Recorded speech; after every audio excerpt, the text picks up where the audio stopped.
कहानी शुरू होती है और हम एक लड़की को देखते हैं जो आज रात बिना अंडरवियर और ब्रा के सो रही होती है। और जब ये लड़की गहरी नींद में थी तभी कोई इसका ब्लैंकेट खींच लेता है। तभी अचानक उसकी आँख खुल जाती है और वो जैसे ही चेक करने के लिए उठती है तभी कोई पीछे से उसके बालों को पकड़कर उसे बेड पर नीचे पटक देता है। और ये सब करने वाला और कोई नहीं बल्कि उसका पिता था। लड़की अपने पिता से कहती है कि आप ये सब क्या कर रहे हो, लेकिन उसका पिता कोई जवाब नहीं देता और अपनी बेटी के बदन को गंदी नजर से देखने लगता है। अब वो अपनी बेटी के शरीर को देखकर कहता है मेरी बेटी कितनी बड़ी हो गई है। ये सब सुनकर लड़की डर जाती है। अब उसका पिता उसके बालों को छोड़कर उसके गालों को टच करने लगता है। लड़की घबराकर ये सोच रही थी कि उसके साथ ये क्या हो रहा है और ये सोचकर वो रोने लगती है। तभी उसके पिता वहाँ से चले जाते हैं। अब अगली सुबह उसकी माँ उसके लिए खाना बना रही थी और यहाँ हमें पता चलता है कि इस लड़की का नाम मैरी है। और मैरी सोच रही थी जो भी कल रात उसके साथ हुआ उसके बारे में उसकी माँ को बताना चाहिए या नहीं। पर तभी उसके भाई और बहन आते हैं और उसके पीछे ही उसके डैड आते हैं, पर वो ऐसे बर्ताव कर रहे थे जैसे कि कुछ हुआ ही ना हो। अब मैरी ये सोचती है कि कल रात तो ये मेरी ही लेने वाले थे और अब ऐसे नाटक कर रहे हैं जैसे इन्होंने कुछ किया ही ना हो। ये सोचकर मैरी यहाँ से उठकर चली जाती है। अब यहाँ पर उसकी मॉम खाना लाती है और उसे टेबल पर जोर से पटक देती है और ये देखकर सब हैरान रह जाते हैं और उन्हें कुछ समझ नहीं आता। अब उनकी मॉम अजीब तरह से खाना खाने लगती है जैसे कि कई दिनों से भूखी हूँ। उसे ऐसा खाते देख वो सब डरने लगते हैं। तभी मैरी का छोटा भाई खाना उगल देता है और कहता है खाने में बहुत ज्यादा नमक है। तभी उसकी मॉम उसका खाना झपट लेती है और पागलों की तरह खाने लगती है। आखिरकार इन लोगों के साथ ये सब क्या हो रहा है। दरअसल जब से ये लोग नए घर में शिफ्ट हुए हैं तभी से इनके साथ अजीब चीजें हो रही हैं। उनके पड़ोसी कभी उनके आंगन में अजीब से स्टैचू लगा देते हैं तो सुबह कोई उनके सामने मरा हुआ जानवर लटका देता है और पिता हर रात अपनी बेटी के साथ जबरदस्ती कर उसकी लेते हैं। मॉम सुबह सुबह अजीब जानवरों की तरह खाना खाती है और वो अपना खाया हुआ खाना अपनी बेटी को भी खाने को देती है, लेकिन बेटा नहीं खाना चाहता। वो अपने डैड की तरफ देखता है। डैड कहते हैं कि अगर तुम नहीं खाना चाहते हो तो मत खाओ। ये सुनकर मॉम डैड को गुस्से भरी निगाहों से देखने लगती है। इसके बाद वो खाने को टेबल पर फेंक देती है और प्लेट्स को भी नीचे फेंक देती है। अब मॉम उन सभी पर चिल्लाने लगती है और अपने बेटे से कहती है जो मैं बनाती हूँ उसे चुपचाप खा लिया करो। वो इतने जोर से चिल्लाती है कि उसका बेटा डर के मारा रोने लगता है। उन्हें समझ में ही नहीं आ रहा था कि ये सब क्या हो रहा है, लेकिन ये तो अभी बस शुरुआत थी। इसके बाद हम देखते हैं कि मैरी नहा रही होती है। तभी कोई उसके पास आकर खड़ा हो जाता है, लेकिन जब वो शीशा साफ कर देखती है तो उसकी जुड़वा बहन वहाँ खड़ी होती है जो उसके साथ सिर्फ मजाक कर रही थी। फिर ये दोनों बहनें मैरी के कमरे में चली जाती हैं और यहाँ पर मैरी की बहन उसे बताती है कि कैसे हर रात उसके डैड उसकी लेने आते हैं। मैरी को यकीन नहीं हो रहा था कि ये सब उसकी बहन के साथ भी हो रहा है। तभी उनके डैड वहाँ पर आते हैं और उन्होंने इनकी सारी बातें सुन ली थी, इसलिए वो चाकू निकालकर उन पर हमला करते हैं। तभी मैरी उनको धक्का देकर वहाँ से भागने लगती है, पर उसके डैड उसकी बहन के बालों को पकड़कर उसको उठाकर फेंक देते हैं। पर मैरी सीढ़ियों पर गिरने की वजह से बेहोश हो जाती है। अब उसके डैड स्टोर रूम से एक हथौड़ा लेकर आते हैं और तभी हम देखते हैं मैरी को होश आ चुका था और वो अपनी बहन को ढूंढ रही होती है और तभी उसे एहसास होता है कि उसके पीछे कोई खड़ा है। और जब वो पीछे मुड़कर देखती है तब उसे उसके डैड नजर आते हैं जो हाथ में हथौड़ा लेकर उसकी ओर बढ़ रहे थे। वो उसको कुछ कर पाते तभी मैरी उनके सर पर कुछ मार देती है, लेकिन उससे उन्हें कुछ भी नहीं होता।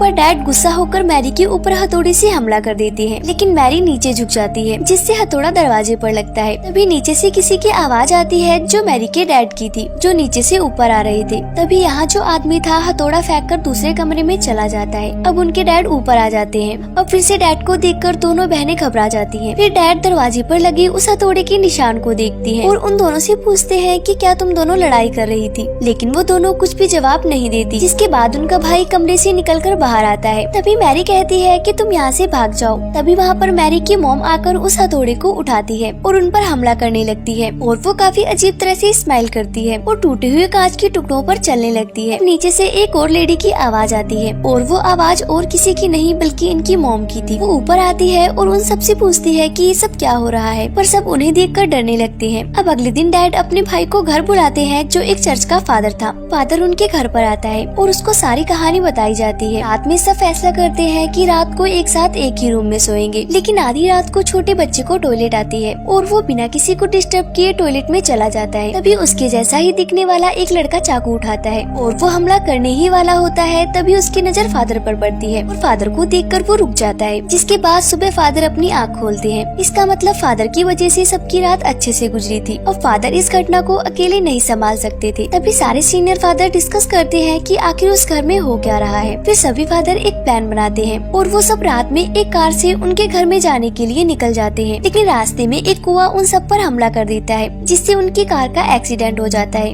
दूसरी तरफ डैड मैरी को एक बेड से बांध देते हैं। तभी फादर जख्मी होकर घर के पास पहुंच जाते हैं और बताते हैं सभी फादर की मौत हो चुकी है, अब जो कुछ भी करना है हमें ही करना है। इस बात के लिए डैड मान जाते हैं, क्योंकि अगर कुछ नहीं किया तो वो शैतान सबको मार डालेगा। जिसके बाद फादर मैरी के ऊपर एक क्रॉस रख देते हैं और उस पे लकड़ी से मारने लगते हैं, जिससे मैरी को बहुत दर्द होता है। फिर उसके डैड मैरी के पैर को पकड़ लेते हैं ताकि मैरी ज्यादा ना हिल सके। फादर छड़ी से लगातार उसे मारता ही जाता है, जिस वजह से मैरी बेहोश हो जाती है। तभी हमें उस गाड़ी का सीन दिखाया जाता है जिसका एक्सीडेंट हो गया था। वहाँ पर पुलिस फादर को गाड़ी से बाहर निकालते हैं और हमें पता चलता है कि असली फादर तो यहाँ पर है। तो जो मैरी को मार रहा है वो कौन है? असल में वही असली शैतान होता है। अब मैरी की माँ कहती है कि बस करो, अगर ऐसे ही फादर मैरी को मारते रहे तो उसकी जान चली जाएगी। पर डैड अपनी वाइफ को दीवार पर पटक देते हैं और वो अपनी वाइफ को मरता हुआ देख फादर की ओर देखने लगते हैं। फिर वो फादर एक अजीब सी स्माइल करके डैड के ऊपर हमला करता है और वो उन्हें चाकू से मारने ही वाला होता है कि तभी वहाँ पर असली फादर आ जाते हैं और एक मंत्र पढ़ने लगते हैं, जिसके बाद वो शैतान वहाँ से गायब हो जाता है। और फादर मैरी के सामने एक शीशा रखते हैं जिससे वो शैतान बाहर आ जाता है। जिसके बाद फादर उस शैतान को अपने अंदर समा लेते हैं और वो मैरी के डैड को कहते हैं कि मुझे मार दो। मैरी के डैड फादर के पेट में उस क्रॉस को घुसा देते हैं, जिससे फादर और वो शैतान दोनों ही खत्म हो जाते हैं और इसी सीन के साथ मूवी का एंड हो जाता है।